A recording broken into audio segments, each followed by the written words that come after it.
பிப்ரவரி 5ஆம் தேதி இன்னைக்கு ஈரோட்டில் கிழக்கு இடைத்தேர்தல் எப்படி நடைபெற உள்ளது. அதில் தான் சீமான் பெரியார் குறித்து பேசுவதற்கு இதான் காரணம் சொல்லிட்டுங்க. நிறைய விஷயங்கள் இந்த பார்க்க போகிறோம். மறந்துடாமல் இந்த மாதிரி நியூஸ் எல்லாம் தெரியுமா என்னோட சேனலை சப்ஸ்கிரைப் பண்ணிவிட்டு ஒரு பெல் பண்ண டிங்கி அமைக்கிறீங்க. ஈரோடு கிழக்கு இடைத்தேர்தல் அதில் நீங்கள் டிஎம்கேக்கும் சரி நாம் தமிழ் கட்சிக்கு ஓட்டு போடுற ஆளாக தான் சொல்லிட்டு கமலில் யாருக்கு ஓட்டு போடுறேன்னு சொல்லிட்டு பின் பண்ணிட்டு போவாங்க. தற்போது ஈரோடு கிழக்கு இடைத்தேர்தல் கள நிலவரம் என்னன்னு சொல்லிட்டுங்க முழுசாக பார்க்க போகிறேன். இந்த வீடியோ ஷேர் பண்ணிக்கோங்க.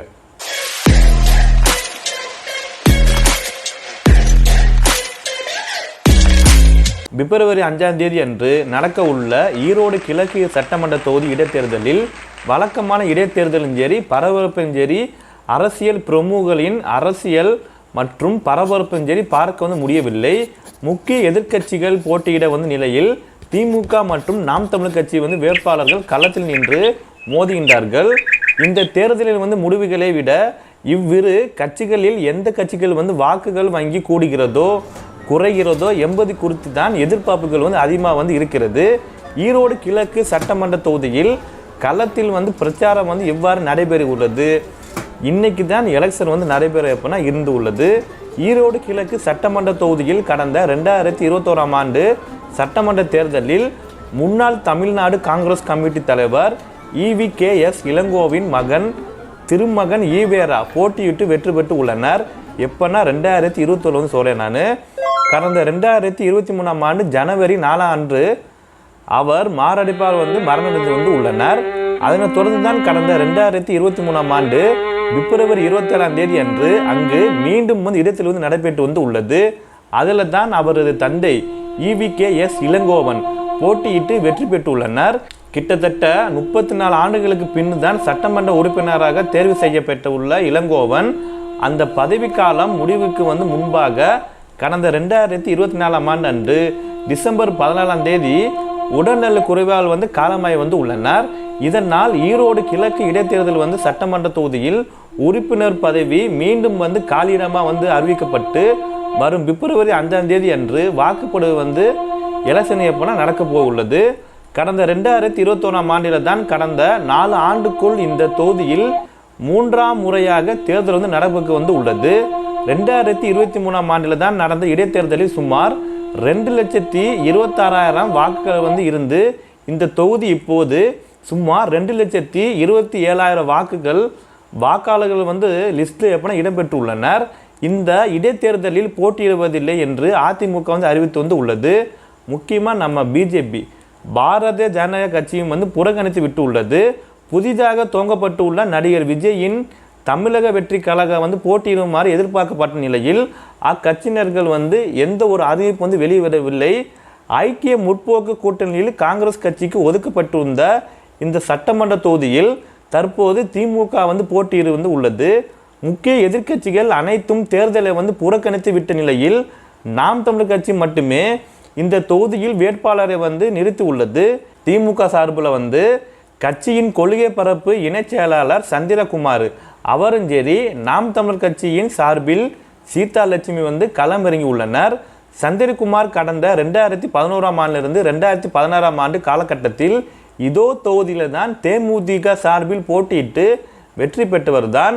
கடந்த 2016ஆம் ஆண்டில் தான் திமுக வேட்பாளராக நிறுத்தப்பட்டு தோல்வியை சந்தித்தவர் தான். இப்போது மீண்டும் இதோ தொகுதியில் போட்டியிற்கு உள்ளனர். சந்திரகுமார் சீதா லட்சுமி உள்ளிட்ட மொத்தம் சேர்த்து 46 பேர் இந்த இடைத்தேர்தல் வேட்பாளராக இருக்கின்றார்கள். இதில் தாங்க முக்கியமாக பார்க்க போகிறது யாருன்னா டிஎம்கே நாம் தமிழர் கட்சி. சரிங்களா, 2 ஒரு முக்கிய கட்சியின் வேட்பாளர் மட்டுமே மோதும் நிலையில் ஈரோடு கிழக்கு தொகுதியில் கள நிறுவத்தை அறிய பிரஸ் மீட்டுக்காக போயிருக்காங்க. கடந்த 2023ஆம் ஆண்டு பிப்ரவரி நடந்த இடைத்தேர்தலில் இந்த தொகுதியில் நடந்த நிகழ்ச்சியும் சரி பரபரப்பு மற்றும் தேர்தல் பணிகளும் சரி ஒப்பிட்டால் இப்போது பார்த்தா ஒரு பெரிய ஒரு வித்தியாசத்தை பார்க்க முடிந்தது. தேர்தலுக்கான சுவர் விளம்பரங்கள் செவத்தில் பேனர் அடிக்கிறதும் சரிங்க, போஸ்ட் ஓட்டுறது, தோரணங்கள், கொடிகள், சுவரொட்டிகள், சுவரொட்டினா போஸ்டர் சொல்லிடலாம், பார்ப்பதே ஒரு அரிதாய் உள்ளது. தேர்தல் ஆணையத்தினால் ஈரோடு கிழக்கு சட்டமன்ற தொகுதியில் எல்லை ஆரம்பம் எல்லை முடிவு என்ற ஒரு அறிவிப்பு பலகையில் பார்க்கும்போது தான் தேர்தல் வந்து நடக்குள்ள ஈரோடு கிழக்கு தொகுதியில் பகுதி தான் இதான் வந்து என்பது வந்து அறிய வந்து முடிகிறது. அந்த அளவுக்கு இந்த இடைத்தேர்தல் வந்து எந்த விதமான பரபரப்புமின்றி அமைதியாக நடந்து வந்து கொண்டு உள்ளது.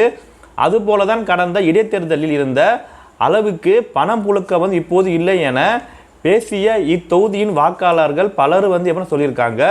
அத்துடன் மக்களிடம் வந்து இடைத்தேர்தல் குறித்து ஒரு சலிப்புஞ்சேரி தென்படுவதில்லை, வாக்குப்பதிவு சதவீதம் வந்து மிகவும் குறையும் என்று பேச்சுஞ்சேரி பரவலாக வந்து இருக்கிறது. வாக்குப்பதிவு சதவீதம் குறையும் என்று கருத்தை வந்து மறுத்த தமிழக வீட்டு வசதி மற்றும் நகர்ப்புற வளர்ச்சித்துறை அமைச்சருஞ்சேரி தொகுதியின் திமுக தேர்தல் பொறுப்பாளரான முத்துசாமி வந்து என்பவர் அவர் வந்து என்ன சொல்கிறாருன்னா, மக்களிடம் வந்து இடைத்தேர்தல் குறித்து எந்த விதமான சரி அளப்பும் சரி சலசலப்பும் சரி தெரியவில்லை. மாறாக தான் ஒரு மிகப்பெரிய ஒரு தலைவர் வந்து இறந்து போனதால் இந்த தேர்தல் வந்து உள்ளது என்று வருத்தத்தில் தான் உள்ளனர் என்று சொல்லியிருக்காரு. இது குறித்து தாங்க டீ கடை உரிமையாளர் கணேசன் என்பவர் என்ன சொல்லியிருக்காருன்னா, ஆளுங்கட்சி வேட்பாளர்கள் நிற்பதால் இந்த முறை வாக்குப்பதிவு வந்து சதவீதம் வந்து கூடுவதற்கான வாய்ப்பு உள்ளது என்று சொல்லியிருக்காங்க. காங்கிரஸ் கட்சியின் மூத்த தலைவர் இளங்கோவன் போட்டியிட்ட ஒரு காரணத்தினால் கடந்த இடைத்தேர்தலில் இங்கு திமுக சார்பில் பல்வேறு அமைச்சர்களும் சரி முகாமிட்டு பகுதி வாரியாக தேர்தல் பணிகளை வந்து மேற்கொண்டு வந்து உள்ளனர். ஆனால் இப்போது எடுத்துக்கிட்டால் திமுக வந்து நேரடியாக களமிறங்கி உள்ள நிலையில் மாவட்ட அமைச்சரான முத்துசாமியை தவிர வேறு வந்து எந்த ஒரு அமைச்சரும் வந்து இங்கே வந்து காணப்படவில்லை. அதுபோல தான் முதல்வர் ஸ்டாலின் மற்றும் துணை முதல்வர் உதயநிதி என முக்கிய ஒரு தலைவரும் சரி பரபரப்பும் சரி மேற்கொள்ளப்படவில்லை. இது குறித்து தாங்க திமுக வேட்பாளர் சந்திரகுமார் வந்து என்ன சொல்லியிருக்காருன்னா, பிரஸ் மீட்டிங்கில் பெரிய தலைவர்கள் அமைச்சர்கள் யாரும் வந்து வரவில்லையோ வெற்றி பெற வந்து வேண்டும் என்று தான் தலைமையில் உரை உத்தரவு தான். எங்களை வீடு வீடாக விதி விதியாக போக சொல்லி முதல்வர் வந்து ஸ்டாலின் வந்து அறிவித்து வந்து உள்ளனர். அதனால தான் நான் வந்து மைக்குஞ்சேரி வேணுஞ்சேரி போன்றவற்றை கொண்டு பரபரப்பு வந்து நடத்தவில்லை என்று சொல்லியிருக்காரு. அதுபோல தான் காங்கிரஸ் தொகுதியில் திமுக வந்து போட்டியிடுவதில் அக்கட்சியினரிடம் இருந்து கடும் ஒரு அதிருப்தி வந்து இருப்பதாக கூறப்படும் தகவலை வந்து முத்துசாமி மறுத்து வந்து உள்ளனர். அப்படி எந்த ஒரு அதிருப்தியும் சரி காங்கிரஸிடம் வந்து கிடையாது. ஏனென்றால் தோழமை கட்சி தலைவரிடம் வந்து பேசி பாரஸ்பர புரிதலுடன் தான் இந்த முடிவு வந்து எடுக்கப்பட்டது என்று அமைச்சர் சரிங்களா மினிஸ்டர் முத்துசாமி வந்து தெரிவித்து வந்து உள்ளனர்.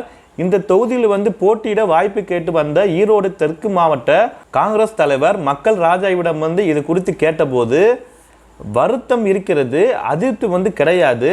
நாங்களும் வந்து களத்தில் வந்து இறங்கி தேர்தல் பணியை செய்கிறோம். ஆனால் 2026ஆம் ஆண்டு பொது தேர்தலில் இந்த தொகுதி வந்து மீண்டும் வந்து காங்கிரஸுக்கே வந்து ஒதுக்க வேண்டும் என்று மாவட்ட கமிட்டி சார்பில் வந்து தீர்மானம் வந்து நிறைவேற்றுள்ளது என்று சொல்லியிருக்காரு. இதுங்க ஒரு சைடு வந்து இருந்தாலுமே தொகுதிக்குள் பல பிரச்சனை வந்து இருப்பதாக வேட்பாளர்கள் வந்து குற்றம் வந்து சாட்டி உள்ளனர். இந்த தொகுதியில் தான் சுயேட்சை வேட்பாளராக போட்டியிடும் டாக்டர் செல்லகுமாரசாமி என்ன சொல்லியிருக்காங்கன்னா, இந்த இடைத்தேர்தல் பற்றி தொகுதியில் எல்லா வந்து வாக்குறுதிகளும் சரி நிறைவேற்றப்பட்டு விட்டதால் இந்த இடைத்தேர்தலுக்கு வந்து சிறப்பு வாக்குறுதி வந்து எதுவுமே இல்லை என்று திமுக தரப்பில் சொன்னதுதான். நான் இந்த தேர்தலை வந்து போட்டியிடுகிறேன், பல ஒரு பிரச்சனைகளை வந்து இருக்கின்றனர். குறிப்பாக காற்று மாசுபாடு நீர் மாசுபாடு அதிகரித்து புற்றுநோய் வந்து காரணமாக ஈரோடு வந்து மாறி வருகிறது. இதை தடுக்காமல் தான் இப்போது மீண்டும் வந்து ஏற்பட மாட்டார்கள் என்று சொல்லியிருக்காரு. பெரிய தோட்டம் பகுதியை சேர்ந்த வாக்காளர் ரித்தா அவர் வந்து என்ன சொல்கிறாருன்னா, தெருநாய் வந்து தொல்லையை வந்து கூட கட்டுப்படுத்த முடியவில்லை என்று சொல்லியிருக்காரு.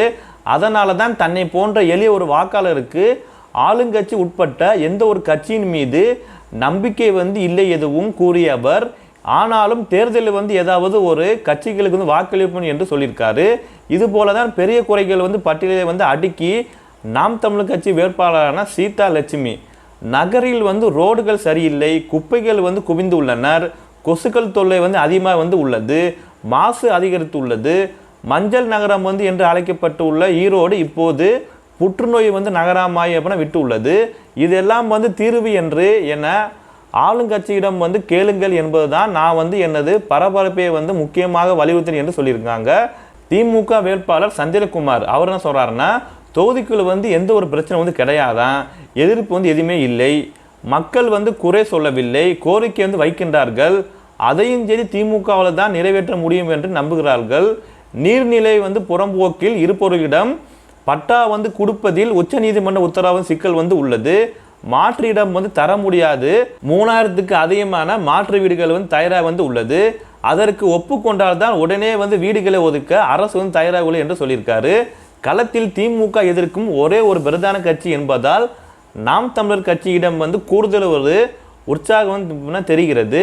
அதற்கேற்ப கட்சியின் தலைமை ஒருங்கிணைப்பான சீமான் ஈரோட்டில் வந்து தங்கியிருந்து தினமும் சரிங்களா ஈவினிங் போல மாலையில் வந்து ஏதாவது ஒரு இடத்துல வந்து பொதுக்கூட்டம் வந்து நடத்தி பரபரப்பு வந்து செய்து உள்ளனர்.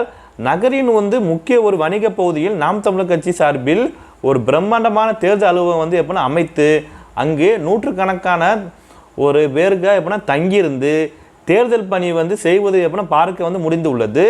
சமீபத்தில் கூட என்ன பண்ணியிருக்கா நம்ம சீமான் அண்ணன் பெரியாரை பற்றி சீமான் பேசிய ஒரு கருத்துக்கள் தமிழகத்தில் ஒரு பரவலான அதிர்வலியை வந்து ஏற்படுத்திய நிலையில் பெரியாரின் ஒரு சொந்த ஊரான ஈரோட்டில் அவர் தங்கி ஒரு பரபரப்பை செய்து வருகிறாரு. அவர் மீண்டும் வந்து இதை பற்றி எப்படின்னா பேசுவது ஒரு கடுமையான வந்து எதிர்வினைகளை வந்து ஏற்படுத்தியதாகவும் களத்தில் வந்து உணர முடிகிறது. சீமான் இந்த பேச்சு ஈரோடு மக்களின் எந்த விதமான தாக்கத்தை வந்து ஏற்படுத்தியுள்ளது என்பது அறிய பலரும் வந்து தேர்தல் வந்து முடிவுகளை எப்படின்னா எதிர்பார்க்கின்றார்கள். ஆனால் இதனால் தங்களுக்கு கூடுதல் வந்து வாக்குகளை வந்து கிடைக்கும் என்று நாம் தமிழர் கட்சி எப்படின்னா நம்பிக்கையோடு எப்படின்னா இருக்கிறாங்க. பெரியாரை பற்றி சீமான் வந்து பேசியதால் எந்த ஒரு பாதிப்பு வந்து இல்லை என்று எதிர்ப்புக்கு வந்து இல்லை என்று சில இடங்களில் வந்து அது சாதகமாக தான் எப்படின்னா உள்ளது. இப்போது பெரியார் பற்றி மக்களுக்கு யோசிக்க வந்து நேரம் இல்லை, அவர்களுக்கு அன்றாட ஒரு பிரச்சனை வந்து தீர்ந்தாதால் போதும், அதை தான் வந்து நாங்கள் வந்து பரபரப்பு வந்து பேசி எப்படின்னா வருகிறோம் என்று நாம் தமிழர் கட்சி வேட்பாளரான சீதா லட்சுமி அவங்க வந்து எப்படின்னா சொல்லியிருக்காங்க. பெரியாரை எதிர்த்து வந்து பேசியதன் மூலம் திமுகவுக்கும் சரி பெரியாரும் சரி எதிர்க்குவது அதிமுக மற்றும் பாரதிய ஜனதா கட்சி வாக்குகள் நாம் தமிழர் கட்சிக்கு வந்து கிடைக்கும் என்று அக்கட்சியினர் நம்புகிறார்கள். வேட்பாளர் சீதா லட்சுமி இந்த கருத்தை வந்து கூறியதோடு அதிருப்தி வாக்குகள் நாம் தமிழர் கட்சி, அதிமுக, பிஜேபி, பாரதிய ஜனதா கட்சி வாக்கால் வந்து வெற்றி பெறும் என்று சொல்லியிருக்காரு. அதிமுகவோட முன்னாள் சட்டமன்ற உறுப்பினரான இதோ தொகுதியில் தான் கடந்த 2023 இடைத்தேர்தலில் போட்டியிடுமாறு தென்னரசு என்பவர் பாரதிய ஜனதா கட்சியின் வாக்குகள் அவருக்கு வந்து கிடைக்கலாம், ஆனால் வந்து அதிமுக வாக்குகள் வந்து போவதற்கு அதிக வந்து வாய்ப்பு வந்து இல்லை என்று நினைக்கிறாங்க. பெரியாரை பற்றி அவர் வந்து பேசியதில் எங்களுக்கு வந்து கட்சிக்கும் சரி கடு ஒரு அதிர்ப்பு வந்து உள்ளது என்று சொல்லியிருக்காரு. இந்த தொகுதியை வந்து பற்றி பேசாமல் சீமான் சித்தரித்தராக பேசுவதன் பின்னணி முழுக்க முழுக்க பாரதிய ஜனதா கட்சியின் இருப்பதாக குற்றம் சாட்டி உள்ளனர் திமுக வேட்பாளரான சந்திரகுமார் என்பவர். இந்த கருத்துக்களை மறுத்த பாரதிய ஜனதா கட்சியின் மாநில பொருளாளர் SR சேகர் என்பவர் பெரியாரை வந்து எதிர்ப்பதால் மட்டுமே சீமானு வந்து ஒரு புனிதராகிவிட மாட்டார்கள், அவருடைய சித்தாந்தஞ்சேரி எப்போதும் வந்து தேச நலனுக்கு வந்து எதிரானது தான், அவரை பாரதிய ஜனதா கட்சியின் யாரும் வந்து நம்ப மாட்டார்கள், சீமான் கட்சிக்கு நிச்சயம் வந்து வாக்களிக்க மாட்டேன் என்று எப்படின்னு சொல்லியிருக்காரு. மறந்துடாமல் இந்த வீடியோ ஷேர் பண்ணிக்கங்க. இந்த மாதிரி செய்தியெல்லாம் தெரியுமா என்னோட சேனலை வந்து சப்ஸ்கிரைப் பண்ணிவிட்டு ஒரு பெல் பண்ண டிங்கி அமைக்கிறங்க. நம்ம அடுத்த வீடியோ சந்திக்கலாம். தேங்க்யூ பாருங்க. Love you. ஜெய் ஹிந்த்.